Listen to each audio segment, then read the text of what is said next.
of New Jersey was heralded by Republicans nationally, seen as a blueprint for their victories. Now, a lot of Republicans who wanted you to win and admired your campaign said that you won mainly by criticizing incumbent Democratic Governor Corzine, not necessarily by a specific detailed agenda. And I'm wondering if, first of all, you agree with that, and second of all, how do you see your victory in the context of what Republicans can do this November? Well, first off, Jake, I think what we did in New Jersey last year was say very specifically what direction we wanted to take the state in.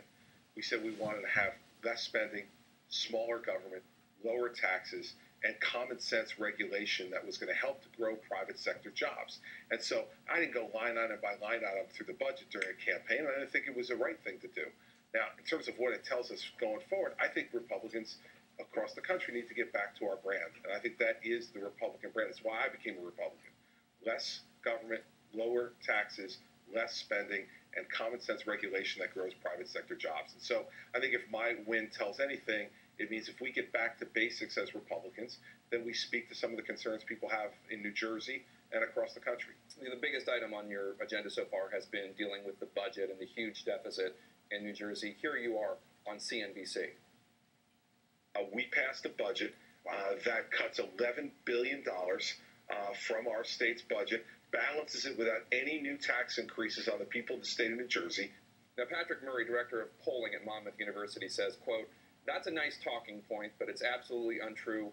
There are a lot of legal obligations that the state has that the governor just simply ignored." And the Star-Ledger reported, budget analysts say the $11 billion deficit was closed largely by avoiding massive costs. The budget skipped a $3.1 billion payment to the pension fund, continuing a decade-long pattern Christie had criticized, and did not pay a $1.7 billion to schools under the state's formula for education aid. So these billions that you're not funding, are you doing this just by executive fiat? How does this work? Because they're legal obligations, right? No, listen, the legislature passed this budget. The budget I presented on March 16th has $11 billion in less spending than was projected to be done through the Corzine administration. And so Patrick Murray's a pollster, and he's okay as a pollster, but he's not going to be all that great as a governor.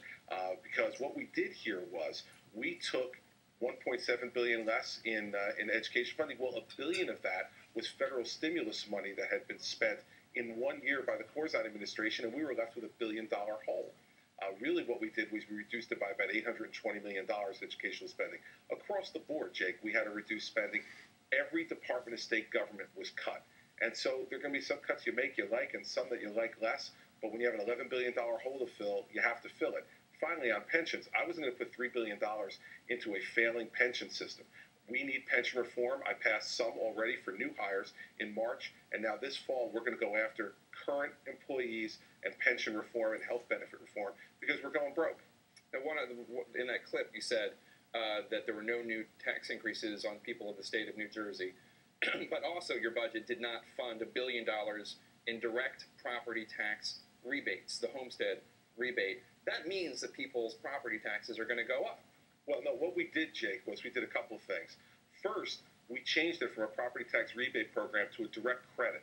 We spent about $20 million a year in processing these checks and borrowing the money to send out to people. We've eliminated that, and what we did was we skipped 3/4 of that payment in the current fiscal year as part of the shared sacrifice that everybody was going to have to make. I wasn't going to cut just programs for the vulnerable. I wasn't going to cut just programs for the rich, but programs for the middle class. Everything had to be cut, but that program will be back as a direct tax credit in the fourth quarter of fiscal 11. But that shared sacrifice, I mean, is that not a tax increase, even if it's a... I mean, if you're taking away a tax rebate, even temporarily, that's a tax increase, isn't it? No, I don't see it that way. And in addition, what we did was we're giving the tools now to municipalities with a 2% property tax cap that we passed this July by me calling the legislature back into special session, and with the tools that we're going to be passing this fall for them to cut spending even more at the municipal level so that people are not going to see a huge increase over the course of the next 4 years in their property taxes at all. Okay, there's been a lot of tension between you and teachers as you've been wielding your budget axe. Here's one example from a recent town hall meeting. You're not compensating me for my education, and you're not compensating me for my experience. That's well, you know what? Then you don't have to do it. Teachers do it because they love it. Well, that's good. The only reason I do it. Well, and listen, and teachers go into it knowing what the pay scale is. I know you said your issue is with teachers' unions and not with individual teachers, but what do you say to residents of your state who say that they like your stance on taking on the teachers' unions, but a clip like that makes it seem like you don't really respect the teaching profession?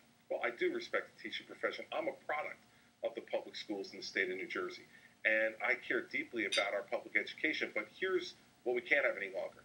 We can't have one sector of our society sheltered from the ravages of the recession at the cost to the people who have been hurt by the recession the most. For instance, the building trade unions in our state, they have unemployment at 35 to 50%. They're getting no raises. They're getting no benefits any longer. Yet their property taxes continue to go up to pay for 4 and 5% salary increases demanded by the teachers union in a 0% inflation world, and that most of the teachers in New Jersey, because of their unions, pay nothing towards their health benefits from the day they're hired until the day they die. Now, I have to tell you, Jake, we can't have one set of rules for one small sector, the public sector unions, and a different set of rules for everyone who's being hurt by this recession, and say to those people who are being hurt the most by the recession, by the way, you pay for this special treatment. Now, that may be tough talk to people, and it's direct, but candidly, that's what we have to do if we want to get budgets under control in New Jersey and around the country. You've been known in the State House and nationally for a blunt style. Here's an example of that. Like it or not, you guys are stuck with me for 4 years. And I'm going to say things directly. When you ask me questions, I'm going to answer them directly, straightly, bluntly. And nobody in New Jersey is going to have to wonder where I am on an issue. That's a high bar, so let's do it. Okay. Directly, straightly, bluntly. Should New Jersey join the lawsuit that other states have filed against the Obama administration over the individual mandate in the health care reform bill? I have both my Attorney General and my Commissioner of Health studying two things. First, what are the chances of succeeding in the lawsuit? Because with limited resources in New Jersey, I'm not going to throw good money after bad. And secondly, what's the effect of this 2,000-page bill going to be on the people of New Jersey? When I get answers back from them, I'll make a decision. What's your impulse? I don't have an impulse. I'm waiting to get briefed on it. Immigration reform. You've said this issue is too important to demagogue. Who is demagoguing in the Senate right now? And what is the solution to immigration reform? Well, first of all, on demagoguing, I wasn't talking about anything that's going on now. That's a 2-year-old quote. And there were some things going on in New Jersey at the time while I was U.S. Attorney that I thought was demagoguery, and I called it that. Listen, this issue is a federal issue that should be handled by the feds and should be fixed finally. As a former United States attorney, I had to deal with these issues for 7 years, and we simply didn't have the resources to deal with them effectively. So the President and the Congress have to step up to the plate. They have to secure our borders, and they have to put forward a common-sense path to citizenship for people. And until they do that, states are going to struggle all over the country with this problem, and so is federal law enforcement, who doesn't have the resources to do it effectively. Has the Republican Party in Congress been help or hindrance to that cause for immigration reform? I think it depends on which Republican you're talking about. I don't think the party has had a generalized stance. I think there's been, folks who have been all over the map on this issue, and candidly, I don't think there's one general Republican position. There are Democrats offering a bill, and they can't get any Republicans to join them. Well, listen, the fact of the matter is that they have to find a way to build consensus. And I think that's what the President said he wanted to do when he came to town, and I think that's the challenge for those who are in the majority. Find a way to build consensus. That's what I've been doing in New Jersey, Jake. We have a Democratic legislature. I've passed a budget with those $11 billion of cuts with a Democratic legislature, a property tax cap with a Democratic legislature, pension reforms with a Democratic legislature. If you want to lead and build consensus, you can. And it's on the obligation of those people in charge to build consensus. 2 more quick questions. One, the stimulus bill. Net positive for New Jersey or negative? I think short-term positive, and we're now feeling the negative. Lastly, I know you like to talk about New Jersey's cultural icons. You prefer to talk about Springsteen, but the New York Times today has this profile of Snooki from Jersey Shore. MTV's Jersey Shore. Positive for New Jersey or negative?